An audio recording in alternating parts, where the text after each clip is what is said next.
Boa noite.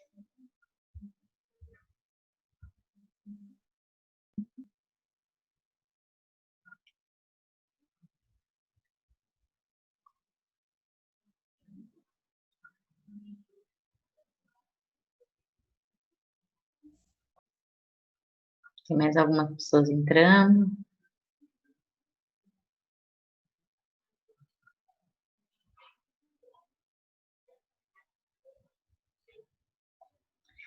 E aí, pessoal? Quero saber.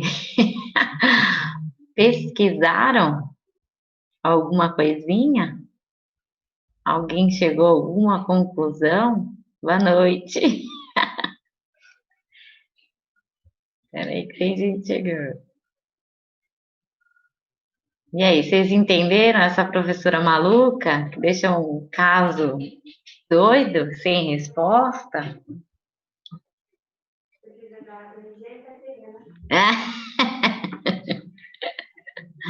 Eu fui muito má.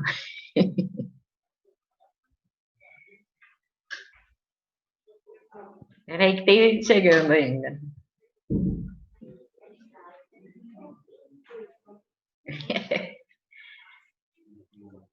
Mas qual foi o primeiro passo aí? O que vocês fizeram? Leram a bula? Que...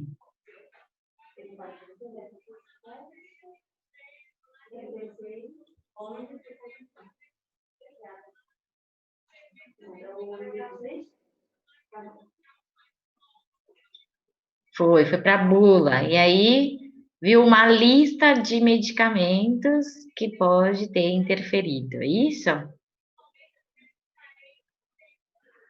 É, então. Pois é. E agora, José, o que a gente faz para solucionar um caso desse?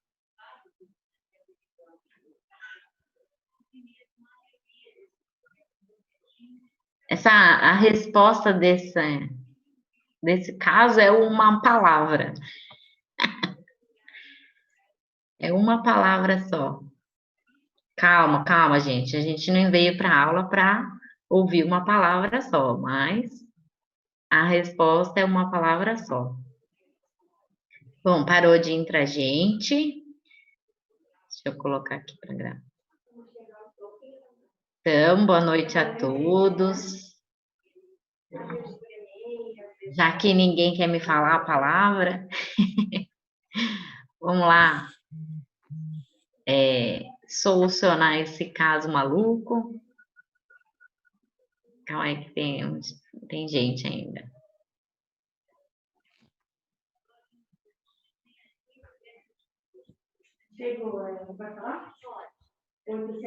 Boa noite. Tem gente chegando ainda. Peraí. Tem gente ainda na sala de espera. Oi! Ah, eu adoro quando abre a câmera. Dá uma saudade da sala de aula. Oh, meu Deus.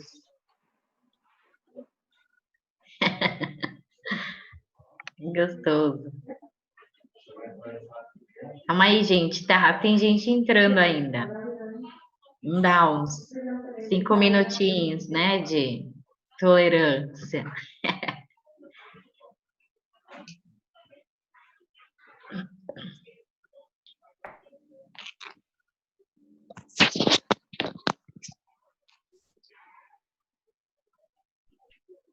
Olá, boa noite.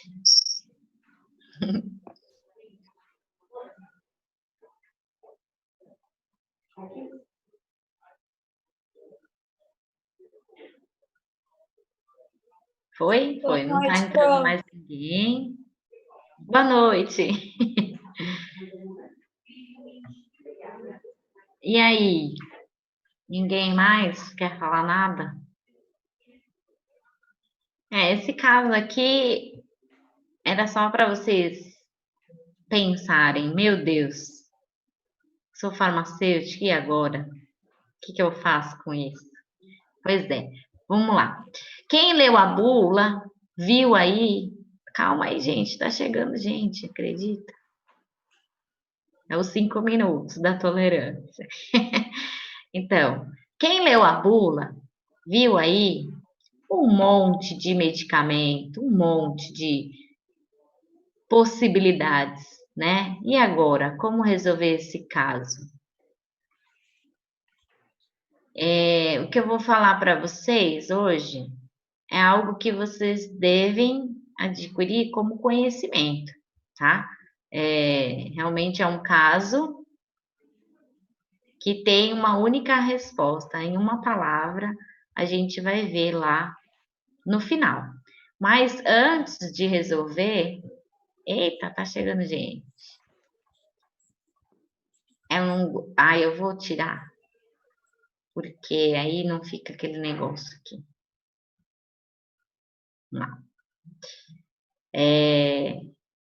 Agora foi, vai. Já demos 5 minutos, já começa às 7h30, não é 7 horas, então tá bom. Quem for entrando, vai entrando aí. Então, assim, antes da gente dar a resposta, vamos viajar a maionese, hein? Viagem comigo aqui, tá? Então, tinha a moça lá de 32 anos que foi diagnosticada com hipotireoidismo.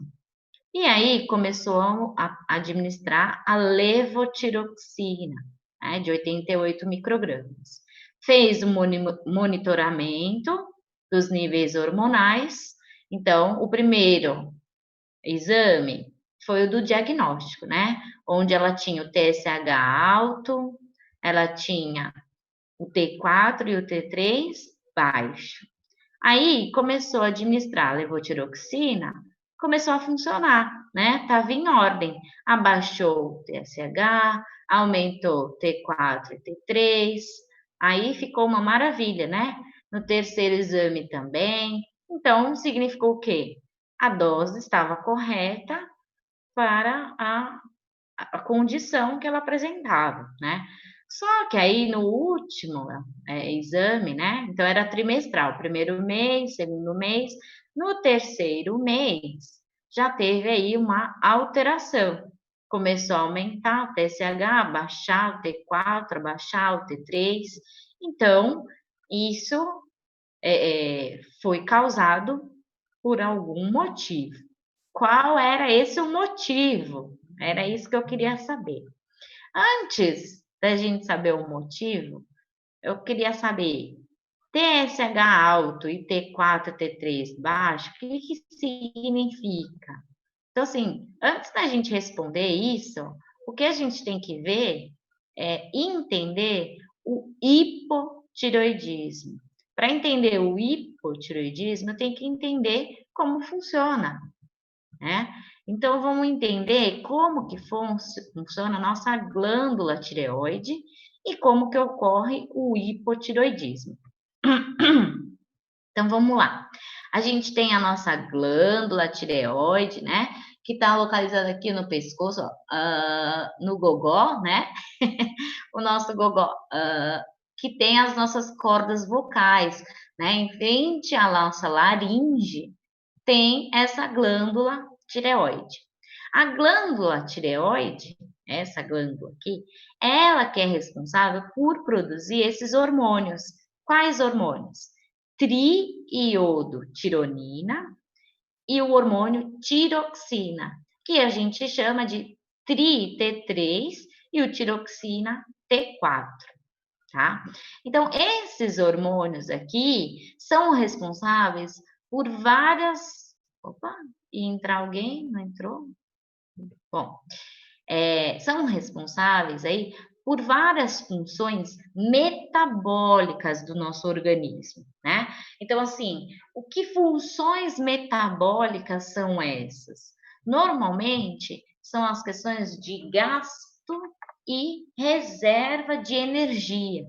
Então, muita gente já deve ter ouvido falar aí, por exemplo, que a pessoa que tem hipotireoidismo engorda, né? Por quê? Porque o metabolismo para consumir a energia tá lento.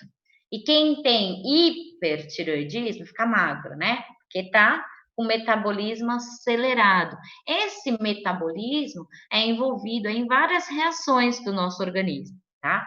E as reações principais é como o corpo gasta ou armazena a energia, né?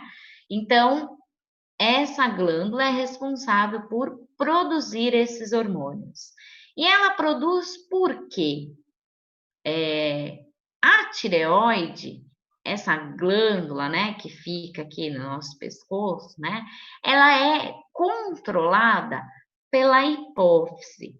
A hipófise também é uma glândula que está localizada lá no nosso cérebro. E essa glândula, ela manda um hormônio sinalizando aqui positivo para quê? Para a glândula tireoide produzir esses hormônios. A glândula hipófise, ela que fala, opa, tá com pouco hormônio, vamos liberar um hormônio aí para sinalizar. Ela bate lá na porta da tireoide e fala, opa, tem que produzir aí porque tem pouco no organismo. Vamos produzir. Esse hormônio que ela envia lá para a tireoide produzir é o TSH, que tá em inglês, né? Mas é o hormônio estimulante da tireoide. Ele estimula a tireoide a produzir hormônio. Que hormônio? O T3 e o T4, né? E o T3 e o T4 são os hormônios que circulam, né, pelo nosso organismo e são eles que são responsáveis por avisar a tireoide se eles estão presentes ou não. Então, a tireoide é informada pelos hormônios. Então, assim, tem hormônio suficiente? A hipófise não manda TSH. Porque se tem hormônio suficiente, não precisa produzir mais. Tem pouco hormônio? Opa, sinaliza, a hipófise fala, opa, tem pouco hormônio. Precisa enviar o TSH para produzir mais T3 e T4. Tá? É um ciclo, né? Uma avisa a outra. Produz hormônio, fica bastante, a hipófise para de produzir. Se produz pouco, a hipófise repara, opa, não tem hormônio, estimula aí para produzir mais, tá? Esse é o ciclo. E agora a gente já sabe lá do exame quem é T4, T3 e o TSH, certo? Depois que esse hormônio é produzido lá na tireoide, ele é lançado na nossa corrente sanguínea.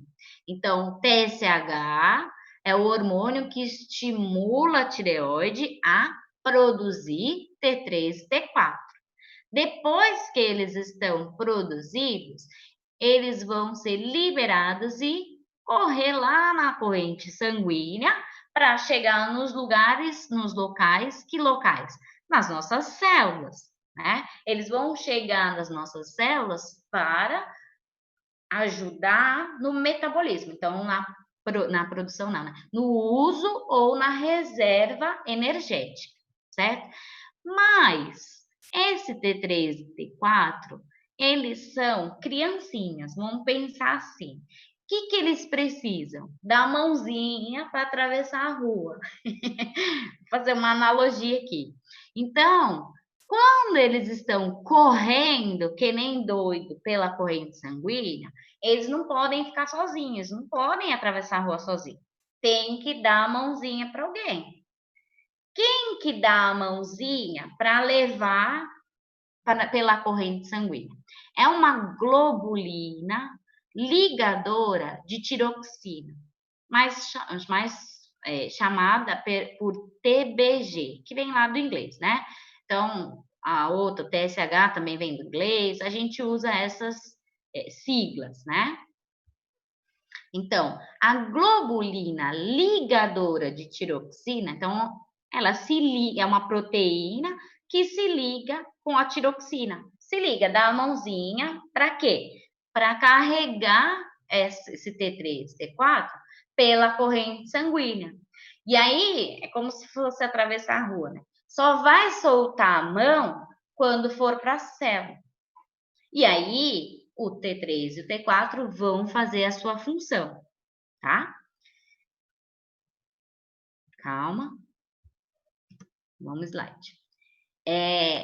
O que é importante dizer é que, normalmente, quem é mais ativo é o T3, que é o triiodotirosina.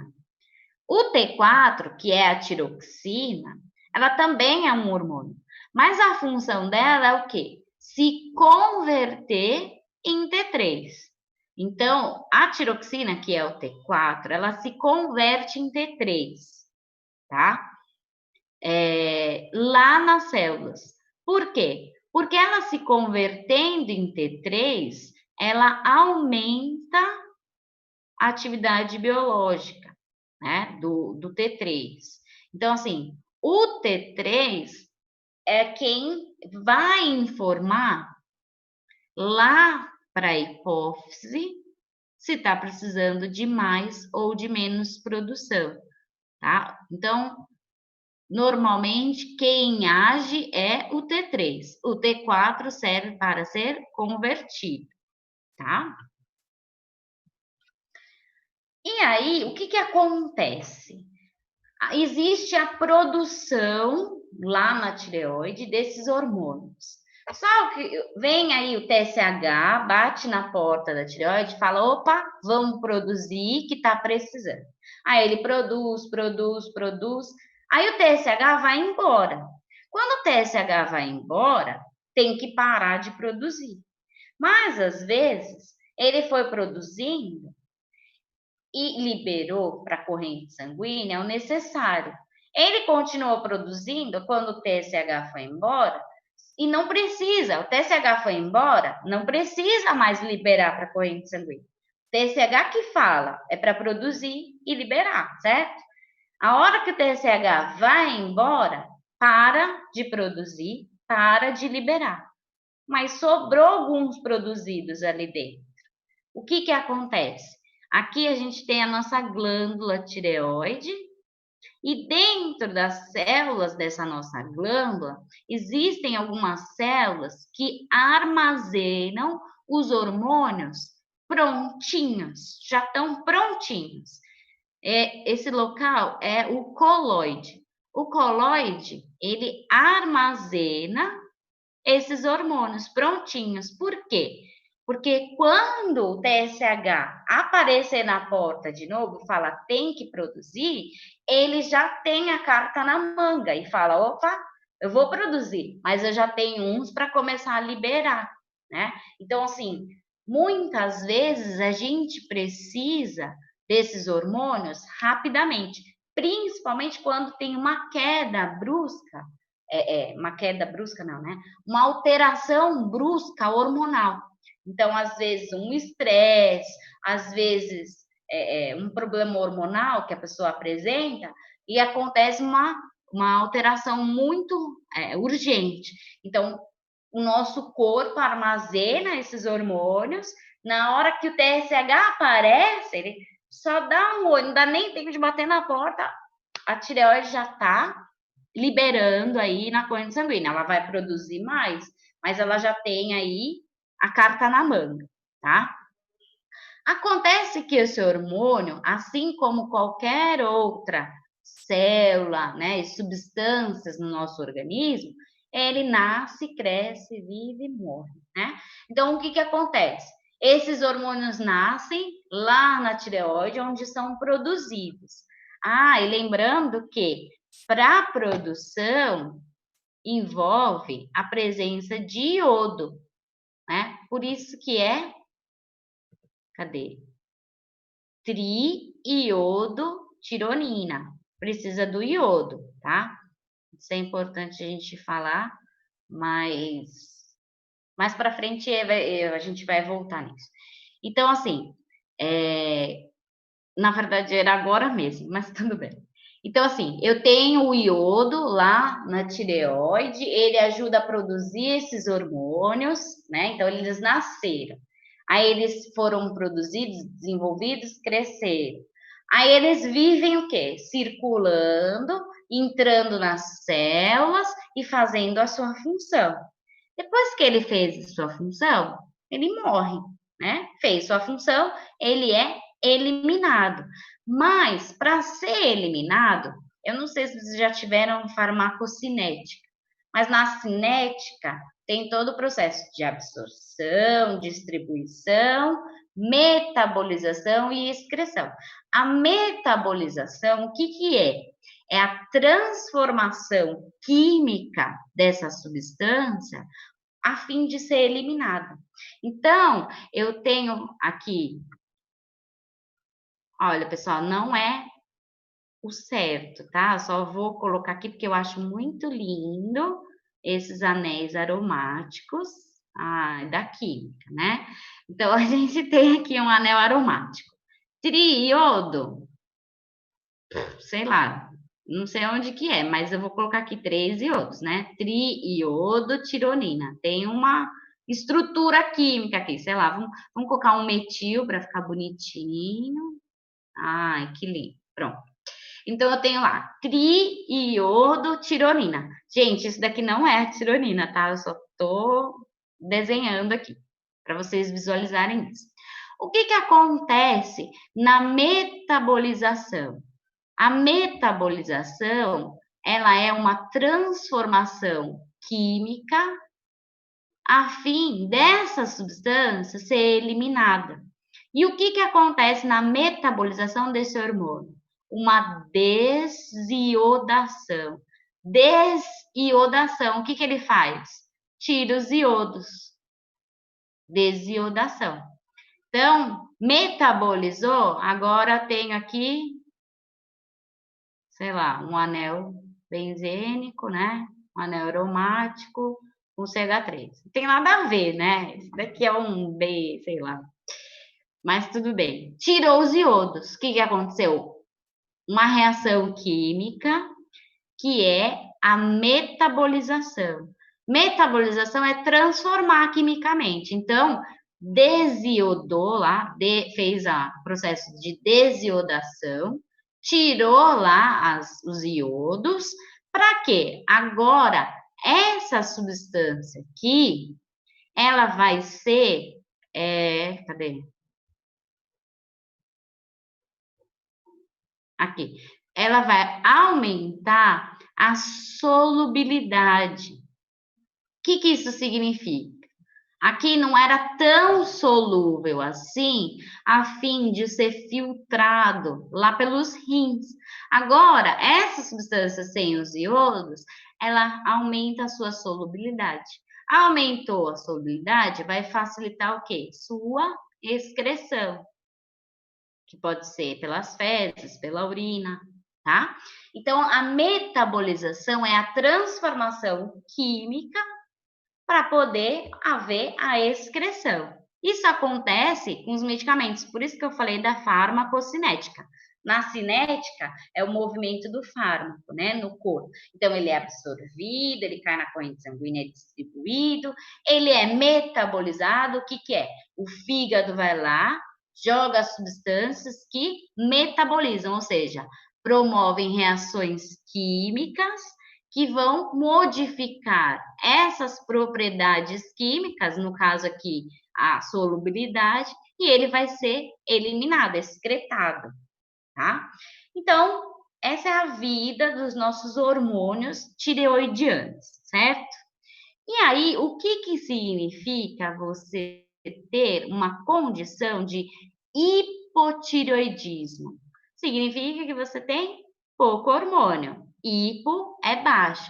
Então, você tem pouco hormônio. Por quê? Por que que você pode ter pouco hormônio? Você pode ter baixa produção pela glândula, você pode ter muito hormônio ligado lá na proteína, lembra na globulina ligadora de tiroxina? Porque se ela está ligada, o hormônio não está fazendo a função, ela está presa, está ligada. Ela só vai fazer a função quando ela é solta e cai na célula, né? Na corrente sanguínea está ligada lá, não adianta nada, ela não tem função, ela está presinha nessa nessa proteína, né? Então, assim, por vários motivos, você pode ter pouco hormônio. Sei lá, você aumentou a metabolização, excretou demais, né? Às vezes o corpo vai lá e excretou sem ter a necessidade. Então, assim, por vários motivos, você pode ter pouco hormônio, né? E aí, esse pouco hormônio provoca algumas reações no organismo, porque esses hormônios são responsáveis pelo metabolismo, então, o uso e a reserva das nossas energias.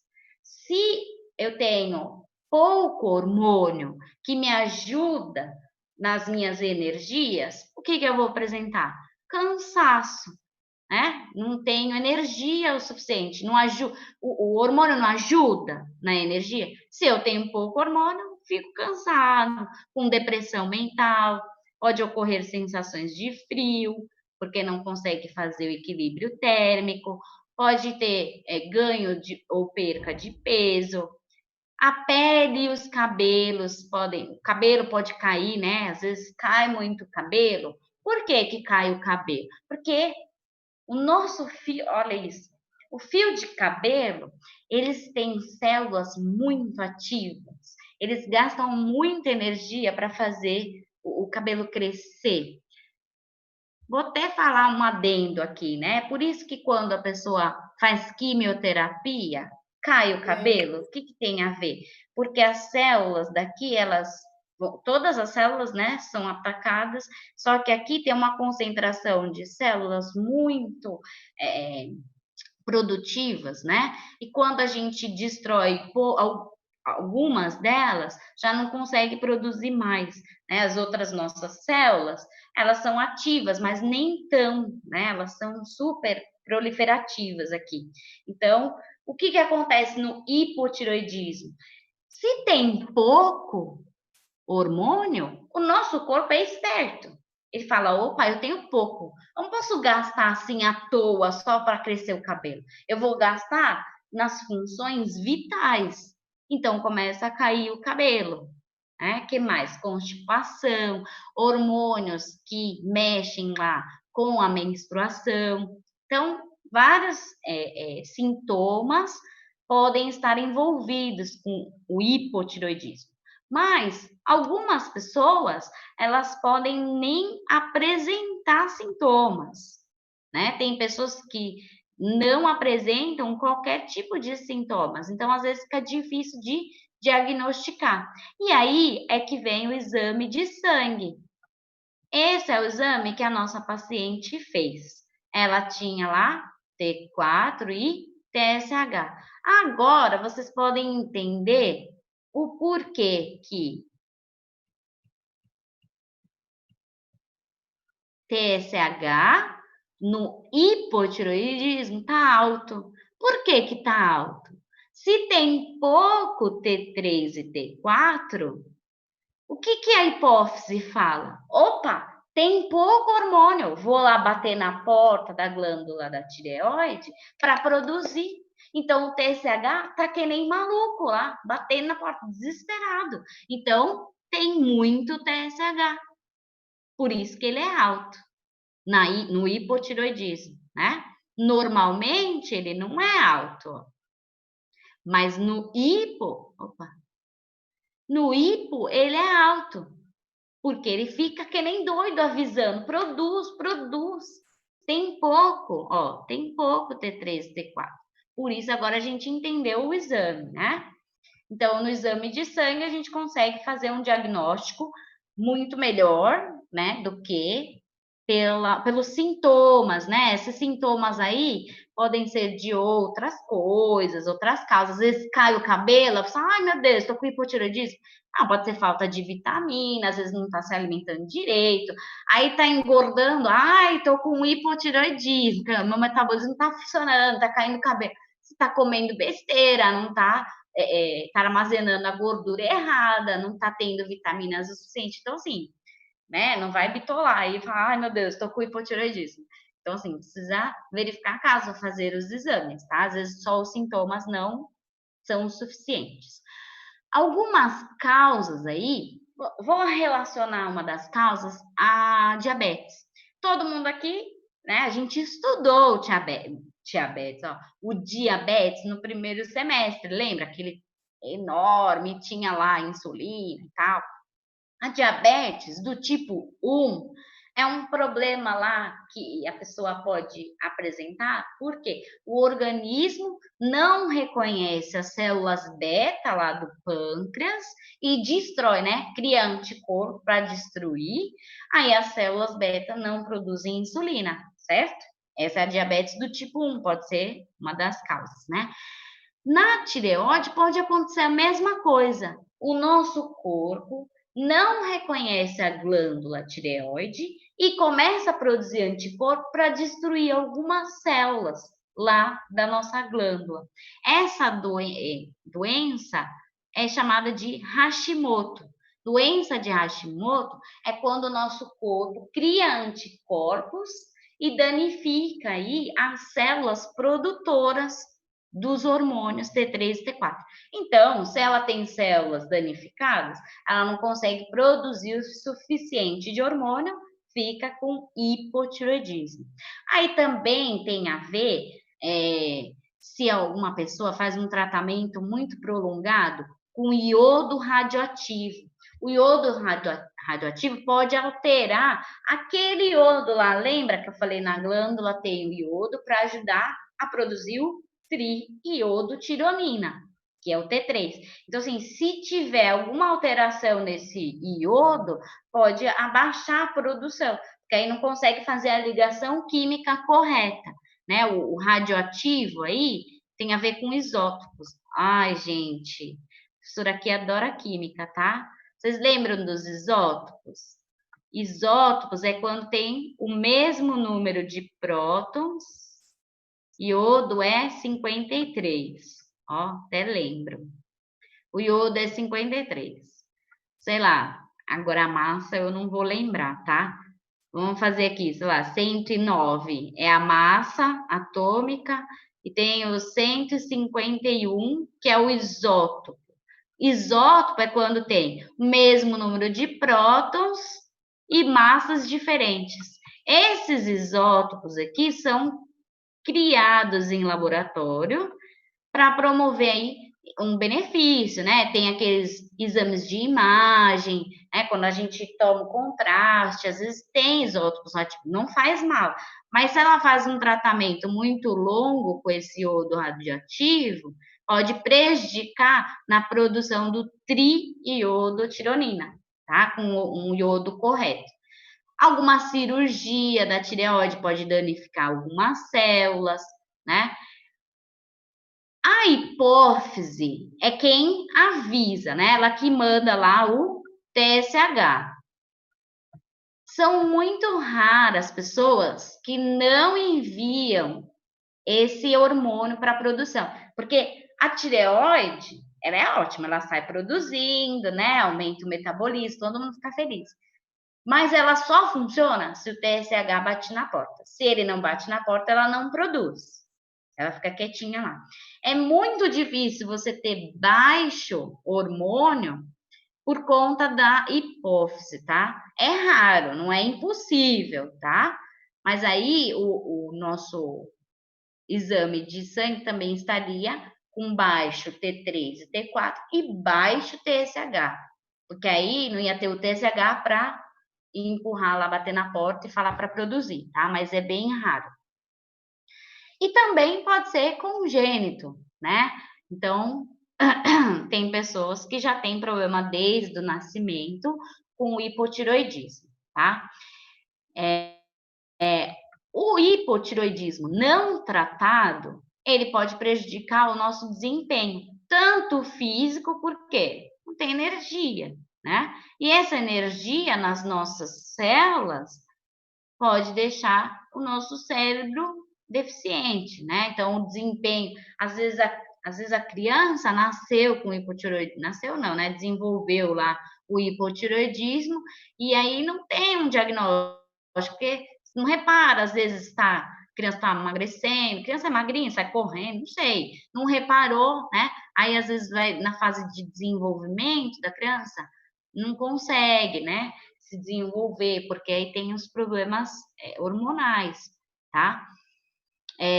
Se a pessoa não tratar o hipotireoidismo, aumenta nível de colesterol, doença cardíaca, entre outros, né? Porque a gente sabe que tudo volta lá pro colesterol e pro coração, tadinho. São alvos. O hipotireoidismo também é muito importante durante a gravidez, porque afeta o desenvolvimento do feto. Afeta o feto, né? É muito importante aí a mulher, toda mulher no pré-natal, ela faz exames para o hormônio, né? O TSH, T3 e T4. Tem que ter esse acompanhamento, tá? E, sabe, por exemplo, teste do pezinho, né? É obrigatório, essas coisas. Os bebês também, todos os bebês também são testados para hipotireoidismo lá no nascimento, tá? Então, assim, precisa ser tratado, porque senão a criança vai ter um atraso mental, não vai se desenvolver fisicamente, tudo mais. Também é obrigatório. A gente já entendeu agora como que funciona a tireoide e o hipotireoidismo, certo? Agora, o segundo passo é fazer o que vocês fizeram. Entender as interações medicamentosas com a levotiroxina. A levotiroxina, vocês viram lá que o T4 é tiroxina. A levotiroxina, é nome de estrutura química, né? Então, ele tem a tiroxina, quando ele cai no nosso organismo, né? Tem uma solta aqui, né? Tem a levo e tem a tiroxina. Eles se soltam e aí ele se transforma no T4. O T4 vai lá e se transforma no T3. E aí ele tem a função do hormônio básico, do fisiológico do nosso organismo, tá? Mas como assim, professora? Levo não faz nada, é só a tiroxina. Vocês já ouviram falar no diclofenaco sódico e diclofenaco potássico? É a mesma coisa, né? Ai, agora eu falhei, né, gente? A minha química deu tilt agora. Vamos fazer bonitinho, vai. Cadê a borracha? Aqui. Vamos fazer bonitinho? Diclofenaco sódico e diclofenaco potássico. A diferença deles? Nenhuma. É o quê? É o sódio e o potássio, certo? Porque eles têm uma estrutura química ligada, um tem sódio, o outro tem potássio. Quando cai na corrente sanguínea, o sódio e o potássio são libertos. Quem faz a ação é o diclofenaco. É igual a levotiroxina. A levo só é a estrutura química que carrega lá. Quando cai na corrente sanguínea, só tem a tiroxina fazendo ação. Isso é química do medicamento. Vamos entender agora essas interações medicamentosas. Só que o que acontece, gente? Vamos parar aqui. Tá acabando o nosso Zoom. Vamos sair, a gente volta no mesmo link, tá bom? Eu aguardo vocês.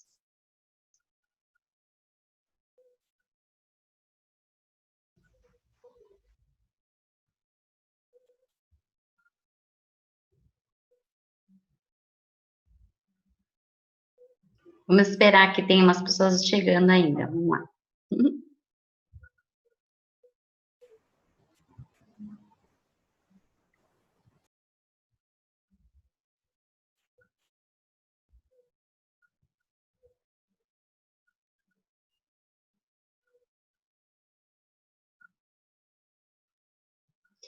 Agora vocês vão ver que para entender esses medicamentos vai ser bem mais fácil. Agora a gente já entendeu a doença, né?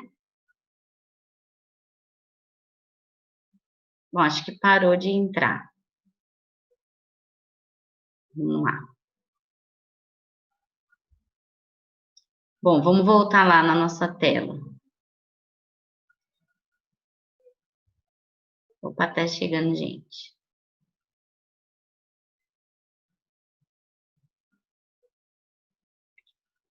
Então, agora a gente vai entender as interações com esse medicamento aqui.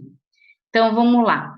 Alguns medicamentos que são indutores enzimáticos. Bom, o que é enzima, né? Como assim enzima? Vocês lembram da reação que eu falei aqui? Essa reação química de metabolização, ela funciona, pela desiodação. A desiodação é um processo químico que retira lá os iodos, certo? Isso é metabolizar. Mas como que acontece isso? Toda reação química, ela tem os reagentes, né? E no caso do nosso organismo, ele tem aqui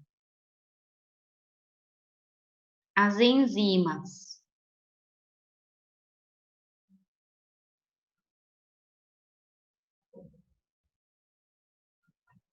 Então como é que ocorre essa desiodação? A desiodação é o processo de metabolização. Ele ocorre através de enzimas que vão lá e tiram o iodo. Como é que se chama essa enzima especificamente? Deiosidase, alguma coisa assim. Desiodase. Calma, não é isso, não. É desiodase. Porque tudo que termina com ase é enzima, né? Então, a enzima, ela vai lá e ela atua nessa reação química para tirar esses iodos. Então, os medicamentos, que são indutores enzimáticos, o que eles fazem? Vai lá na enzima e induz. Fala, faz aí, metaboliza aí. Tipo, aí a enzima fala, mas não era agora. Não era para esse hormônio ser eliminado agora.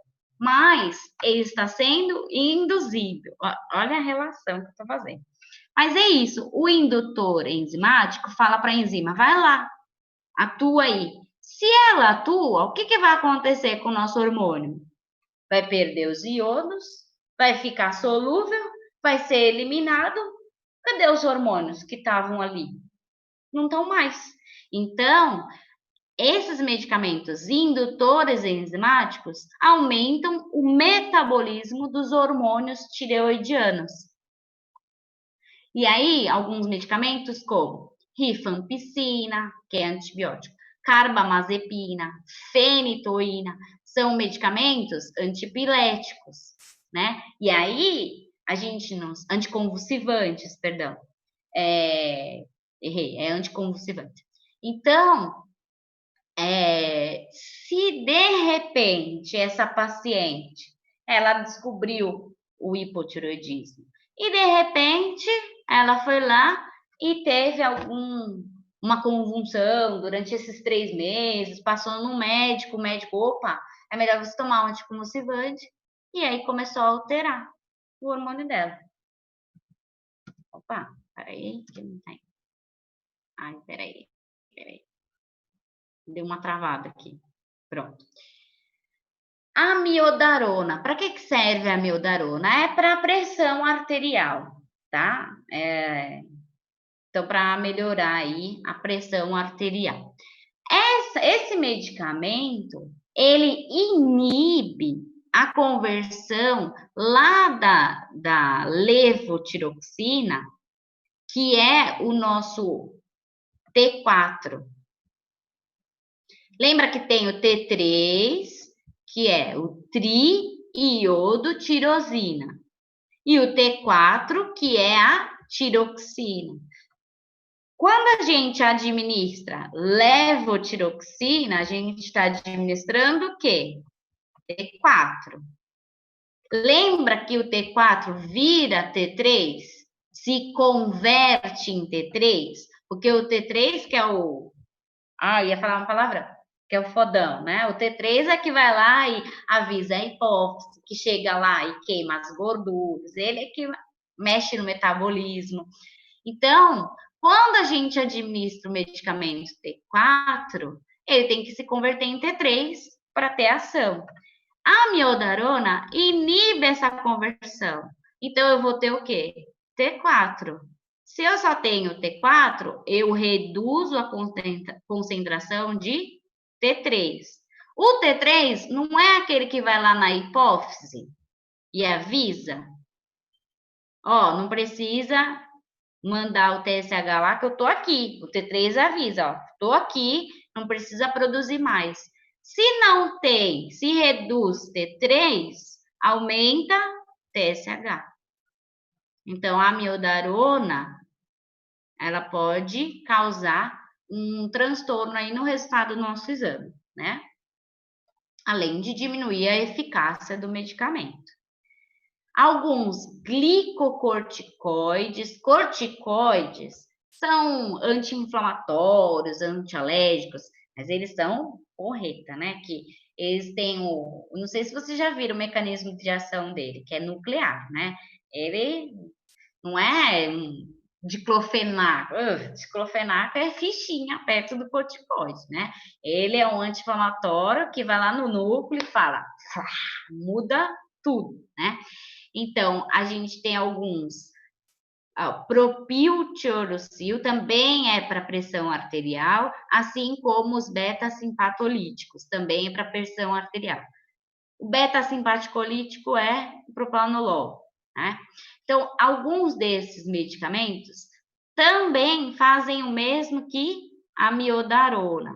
Inibe a conversão de T4 para T3, reduz T3, com isso, aumenta a TSH. Opa, TSH. Bem? Desculpa. Me engasguei com a saliva, ó. Não é corona. Me engasguei com a saliva. Aqui, ó. Inibidores da protease. Protease, opa, lembra que eu falei que é ase? É uma enzima, né? Esses medicamentos... Opa, entra alguém? Entrou. Esses medicamentos, eles são da classe que está bem famosa agora, né, com a Covid. Eles são antivirais, né? Lopinavir, ritonavir, eles têm a ver aí com os vírus, tá? E os inibidores da tirosina quinase, esses medicamentos aqui, eles têm a ver aí mais com a quimioterapia, né? Imantinib, sunitinib, sorafenib, tudo que termina com IB, normalmente, são medicamentos antineoplásicos, tá? Esses medicamentos inibidores da protease e inibidores da tirosina quinase, na verdade, eles apresentam estudos que mostram que reduz a eficácia da levotiroxina. Não tem um mecanismo de ação, assim, definido, né, esclarecido. Ele reduz a eficácia da levotiroxina. Por quê? Não tem. Diz que tem a ver que eles acabam inibindo a protease, inibindo a tirosina quinase, e por algum efeito eles acabam inibindo uns fatores de crescimento endotelial, e aí acaba reduzindo o fluxo sanguíneo lá para os tireócitos. Quem são os tireócitos? Ócitos são células produtoras de hormônios tireoidianos. Os tireócitos são células que produzem o T3 e o T4. Se reduz o fluxo sanguíneo para essas células não recebem o sangue. E o que o sangue leva para as células? O oxigênio, a glicose, para ir lá na mitocôndria e gerar energia para a célula sobreviver. Se não tem sangue suficiente, não tem glicose, não tem oxigênio, não tem energia, a célula morre, né? Então, se eu tenho morte celular de tireócitos, eu não tenho produção de hormônio T3 e T4. Então, não adianta ficar ingerindo a tiroxina exógena, né, que a gente está ingerindo comprimido, se eu administrar esses inibidores de protease e inibidores de tirosina quinase. Acaba reduzindo a eficácia. Por quê? Você está ingerindo, mas você nunca vai conseguir ingerir suficiente. Então, o que precisa? Ajustar a dose. Você vai precisar de mais, né? Salicilatos. Salicilatos são aqueles medicamentos derivados do acetil, né? Salicílico. Salicilatos. Acetil salicílico. O AAS, o ácido acetil salicílico, é um derivado de salicilato. Esse daqui é bem mais difícil de ter, né? Mas tem algumas pessoas, a gente já comentou sobre isso, né? Que tratam o Dorflex como balinha. Às vezes o AS também serve, né? Para dor, e algumas pessoas têm preferência, acabam tomando umas doses muito altas, usa o AS como balinha, toma uma dose maior do que 2 gramas por dia, e isso pode inibir a ligação do T3 e T4 lá no TBG, perdão. Quem é o TBG? É aquele que dá a mãozinha para a corrente sanguínea do T3 e T4, certo? Se não tem a ligação do T3, T4 com a globulina, o que acontece com esses hormônios? Eles caem na corrente sanguínea e saem que nem uns doidos, né? Porque não tem ninguém segurando a mãozinha, eles saem que nem uns doidos, mas eles não sabem para onde ir. A criança não sabe quando vai atravessar a rua que tem que olhar para os lados, ver se tem carro. O hormônio T3 e T4, ele tem que chegar lá nas células, certo? Parece um ovo frito. O T3 e T4 tem que entrar nas células. Mas quem que fala para ele? Quem que fala, entra aí na célula? O TBG. Igual a glicose. Lembra que eu falava da glicose? A glicose está lá no sangue. Quem fala para a glicose entrar nas células? A insulina. A insulina fala, vai para lá, entra na célula. Ela é um hormônio sinalizador. Ela fala, ó, vai para lá, vai para cá. O TGB também é uma proteína que ensina onde que o T3 e o T4 tem que ir. Por isso que eu falei, né? Dá a mãozinha, ensina. Se vai vir carro, né? Se não tem essa ligação, o que acontece com o T3 e T4? Fica lá na corrente sanguínea, que nem uns doidos, não sabe para onde ir, fica correndo, circulando. Com isso, o que acontece? Pode até ser que, por exemplo, se eu fizer um exame de sangue, vai dar, nossa, aumentou T3, T4. Mas ele vai seguir de um decréscimo desses níveis totais, por quê? Eles não sabem para onde ir, eles não vão estar atuando. E aí, muito provavelmente, eles vão chegar lá naquelas enzimas de desiodação e aí vão ser metabolizadas. Eles não sabem para onde ir, eles não sabem o que tem que fazer, precisa dar a mãozinha, tá? Furosemida. Esse daqui é um caso mais para ambiente hospitalar, tá? Então, a gente está falando aqui de caso clínico que pode ser tanto numa drogaria quanto no ambiente hospitalar.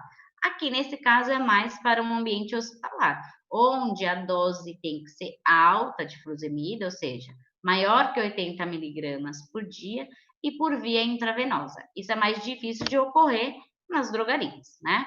E aí, esse aumento dessa dose de furosemida por intravenosa, com a pessoa que tem alteração em função renal, né? Pode também alterar essa ligação no TBG. Se altera a ligação no TGB, aumenta a quantidade de hormônio, eles saem correndo e vão lá para a enzima, metaboliza e morre, tá? Clofibrato. O clofibrato, os medicamentos que terminam em ato, assim, normalmente são para triglicérides, para colesterol, tá? Vocês vão pegando as manhas, vocês estão no segundo ano, isso é natural, vocês verem um monte de nó de remédio, ficar doido, não fica, vai assimilando, tá? Medicamento que termina em ASE, em IB e agora em ato. Normalmente em ato é para colesterol, triglicérides, tá? Esse medicamento aqui, ele é um indutor enzimático. Opa! Indutor enzimático induz aquela enzima de desiodação, aumenta metabolismo. Se aumenta metabolismo, ele é eliminado, tá? Aqui eu coloquei pelo aumento da glicoronidação. Glicoronidação é o nome da reação química, tá? Meios de contraste iodados. Então, aqueles iodos, né, que eu falei que estão presentes no contraste, como o iodo tem tudo a ver lá com o que eu falei da produção do hormônio T3 e T4, e também na metabolização, né? Na metabolização tem eliminação de iodo. Então, os meios de contrastes que são iodados, eles podem interferir aí na atividade da deiodinase. Ah, é o nome da enzima. Lembra que eu falei da metabolização?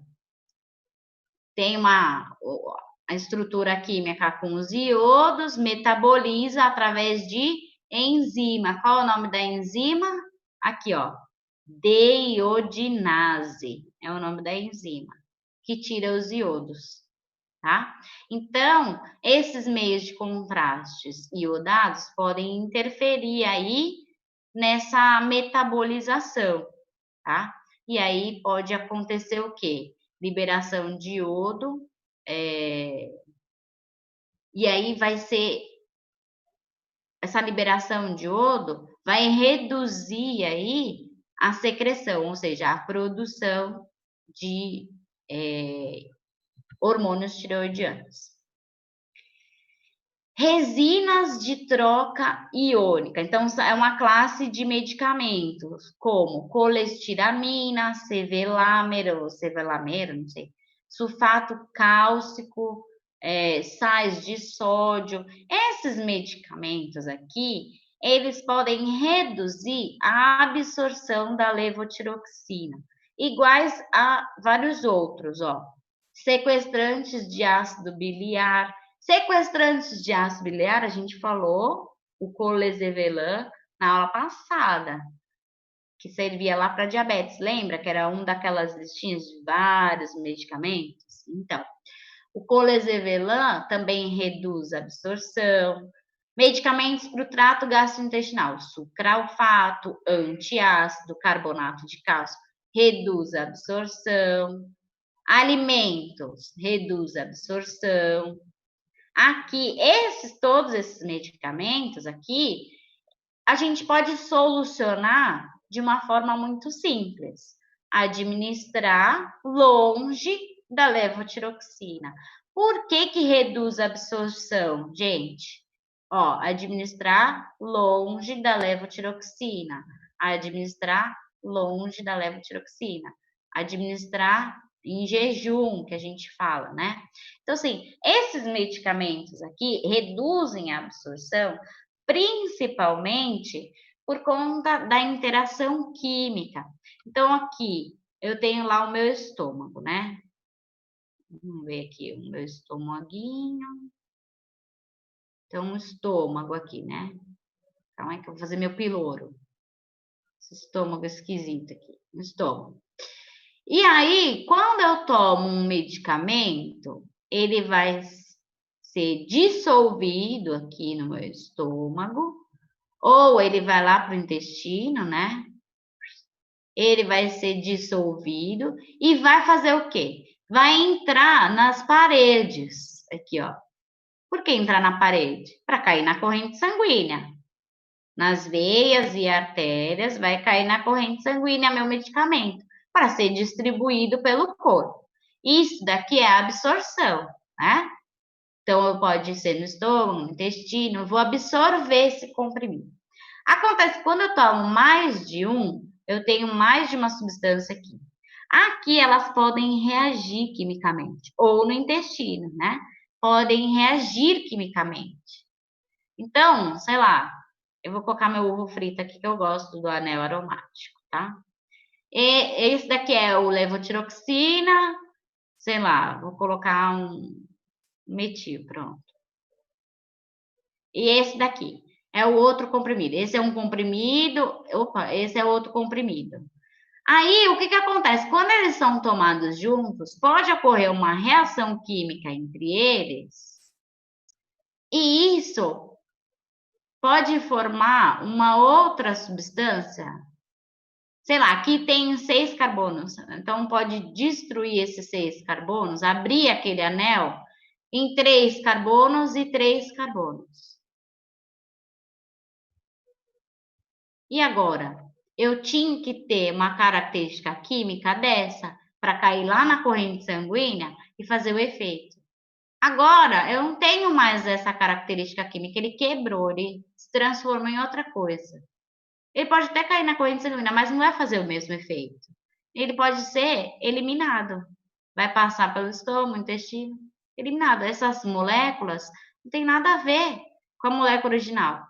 Então, existe uma reação química que pode ocorrer aqui, um interagir com o outro, interação medicamentosa, eles podem reagir e diminuir o quê? A absorção. A absorção é esse processo de passar para a corrente sanguínea, tá? Isso pode acontecer com esses medicamentos, colestiramina, sulfato cálcico, sequestrante de ácido biliar, que é o colesevelam, carbonato de cálcio, sais de ferro, que mais? Os medicamentos. Então, tudo isso pode interagir com a levotiroxina, estrutura quimicamente, né? Reduzir a absorção. Esse é um caso que dá para resolver aí, mudando o horário, alterando o horário de administração, porque não é uma interação lá dinâmica, né? Não é uma interação que vai envolver o alvo molecular, não vai nada. Só vai estar interferindo com a absorção. E também temos os hormônios, né? O estradiol, o estriol, a estrona. Esses hormônios, eles produzem aí uma elevação da TBG. Gente, lembra que eu falei para vocês? O que a TBG faz? Dá a mãozinha, enquanto tá com a mãozinha, ele não tá na célula fazendo efeito, certo? E aí dá a mãozinha e leva para o caminho. A partir do momento que eu aumento o TBG, eu tenho mais hormônios com a mãozinha dada. Se eu tenho mais hormônios com a mãozinha dada, eu tenho menos hormônios nas células, fazendo o efeito. Então, quando o nível da TBG aumenta, a levotiroxina fica presa na corrente sanguínea. Ela não vai para as células, né, para fazer a sua função. Então, o que esses hormônios são? Da onde eles vêm? Ou de uma gravidez, ou então do anticoncepcional oral. Isso pode reduzir aí a função do hormônio tiroidiano. E agora que vem a resposta do caso clínico. É uma palavra só. Esse caso clínico só pode ser resolvido através de anamnese. O que é anamnese? Aí vai ter que investigar, perguntar se de repente ela começou a tomar um medicamento anticonvulsivante, se aconteceu alguma coisa, se ela começou a tomar um medicamento para o estômago, algum medicamento lá para secreção biliar, se ela fez algum exame de contraste recentemente, Se ela começou a namorar, né, nesses 3 meses, né? Melhorou o hipotireoidismo, ela emagreceu, começou a namorar, tá tomando anticoncepcional. Então, assim, só tem como resolver perguntando. Mas o que a gente ia ficar perguntando? A gente ia ficar perguntando um por um dos medicamentos? Não, a gente pergunta o que ela fez de diferente nesse último mês. E aí a gente tem que associar com esses medicamentos que podem causar essas alterações. Gostaram da resposta? Bom, pelo menos agora vocês já entenderam os motivos da interação. Ler lá na bula aqueles medicamentos, uma lista de remédios que interagem, tá, e daí? Você nunca vai memorizar. Agora você vai falar assim, nossa, um inibidor da protease, opa, ele pode interferir lá com as células dos tireócitos, né? Os produtores de hormônio, pode rediminuir. E isso é o que a gente precisa saber. O porquê da interação medicamentosa. Ler a bula, todo mundo pode ler. Todo mundo que compra um remédio e leva a caixinha para casa vai ler. Vocês têm que ter o diferencial de saber o porquê que interage. O que é TBG? Por que tem T3 e T4? Por que tem o TSH? Por que o TSH era mais alto e era mais baixo? Então, isso a gente tem que entender para saber ajudar um paciente que aparece na drogaria com o exame alterado, conversar com ele, saber o que perguntar para ele. Nas entrevistas, a gente tem que ter esse feeling. E se a gente conhecer a doença, conhecer as interações, conhecer todo o mecanismo daquele processo patológico, do farmacológico, a gente vai saber fazer as perguntas certas para tirar o resultado final. Não é fácil, só com estudo. A gente tem que estudar caso a caso que aparece. E é isso que vocês estão desenvolvendo. Como estudar? Então, vocês foram lá e leram a bula. Agora vocês estão tendo uma outra visão. Não é a bula que eu tenho que ler. Eu tenho que ir atrás da doença, eu tenho que ir atrás do nosso organismo, como que reage, como que interage uma coisa com a outra. Entender o porquê das coisas. Beleza? Eu espero que vocês tenham adorado, mas não vou embora ainda. É só lição de casa, não vale nota, hein, gente? Não fica bravo comigo. Mas eu vou deixar um caso 3 para vocês. Já vimos casos e casos. Estamos, ó, inteligentíssimos agora, hein? Vamos ver mais um. Espera aí, calma aí, deixa eu ver se tem um chat aqui. Ah, eu pensei que era a pergunta. Ai, que linda. Obrigada, Joana. Isso mesmo. Sensacional. Essa é a vida de vocês. Ser farmacêutico não é vender caixinha de remédio. Vocês já devem ter ouvido falar isso, né? Farmacêutico de, como é que é? Balconista de luxo. Não é. Vocês estão por detrás dos bastidores. Vocês sabem tudo de todas aquelas caixinhas. Ah, professora, eu não sei ainda. Calma, você está no segundo ano. Tem muito chão pela frente, tem muita coisa para estudar.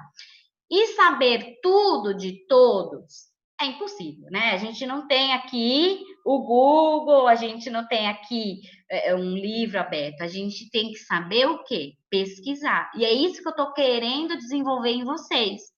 O que pesquisar? Fiquei presa.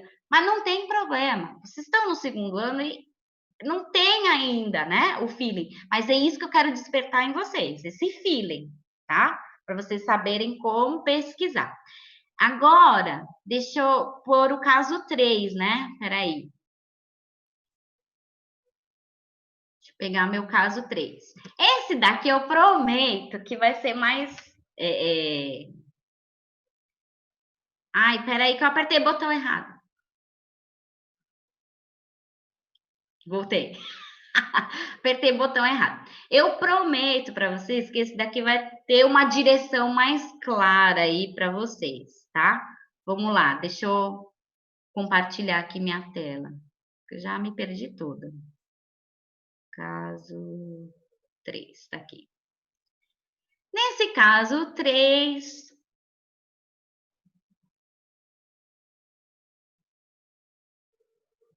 aqui. Eu tenho um paciente com 60 anos de idade, com hipertensão arterial, diagnosticada aos 40, sem adesão de tratamento. Gente, tá há 20 anos com hipertensão arterial, sem adesão ao tratamento.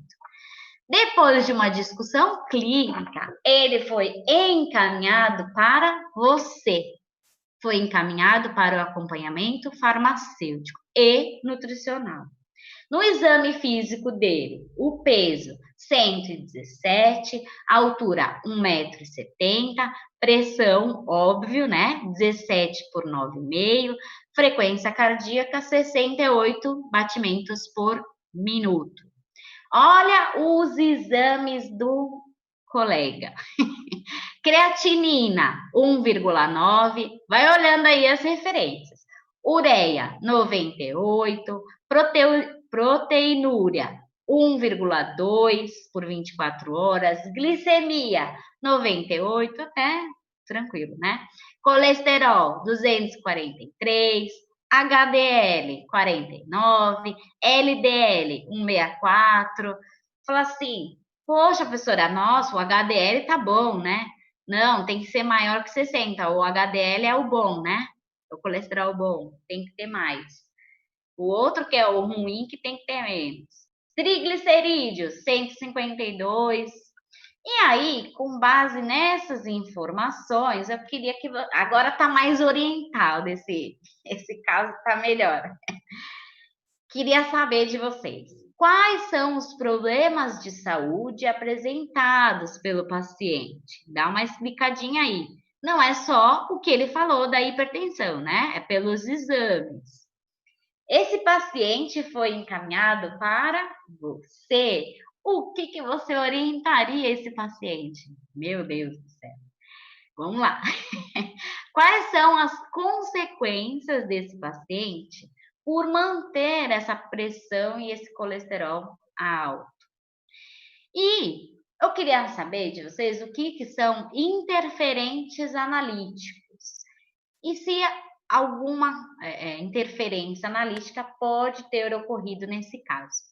Bom, a gente já falou de interferentes analíticos lá naquele caso gigante, mas volto aqui com esse novo caso. Eu vou deixar no portal para vocês, tá? Tentem pesquisar, não vale nota, é para vocês. Eu vou corrigir semana que vem, vai dar tudo certo, né? Mas tentem por vocês, né? Para desenvolver essa questão da pesquisa. A gente, como farmacêutico, a gente é cobrado muito. Vocês provavelmente já devem ter vivenciado isso, né? Ah, eu estou fazendo farmácia. Ah, eu estou tomando esse remédio aqui, o que ele faz? O que faz? Então, assim, ah, eu estou com uma dor no calcanhar, o que eu tomo? Então, assim, a gente tem essa exigência, essa cobrança das pessoas, como se a gente tivesse que saber tudo de tudo. E a gente não é um Google humano, né? Então, assim, o que a gente tem que saber é saber responder para a pessoa assim: ah, você tá com dor no calcanhar? E quando começou? Então, assim, saber perguntar e falar: olha, eu vou procurar saber e aí depois eu te retorno. Então, assim, a gente tem que saber pesquisar, tá? O saber pesquisar. Por exemplo, tá com um caso clínico na tua drogaria, você tem um paciente que é frequente, e aí você repara que ele mudou a medicação, alterou a dose. Então, isso tudo tem que ser do seu feeling. Você que tem que sentir quem que você vai contatar, o que você vai perguntar. E com isso, só conhecendo a doença e os medicamentos, tá? Eu friso muito isso porque é importante. No ambiente hospitalar é mais difícil ainda, porque é na hora. Você vai conversar tete a tete com o médico. Aí não é mais o leigo, aí é o médico. E aí ele não vai chegar para você e falar assim: ah, que é metformina, não sei. Não, ele vai falar: você acha? É uma sulfonilureia ou uma biguanida? Hã? Então, você tem que saber classe de medicamento e vai ter que ter argumento para conversar com o médico. Você vai falar para o médico, ó, é melhor não dar o carbamazepina porque ela está tomando levotiroxina. Ah, é? Por quê? Ah, porque está na bula aqui, ó, interage. Não, argumento. Ele é um inibidor enzimático. Ele vai inibir a deisonidase e vai interferir no aumento dos hormônios tiroidianos. Então, assim, é argumento, é saber pesquisar, tá? É isso que eu quero instigar em vocês. Então, muito obrigada pela presença de todos vocês. Até semana que vem. Tem uma pesquisada aí nesse que eu vou trazer essas respostas, tá bom? Tchau, pessoal. Muito obrigada. Tchau, tchau.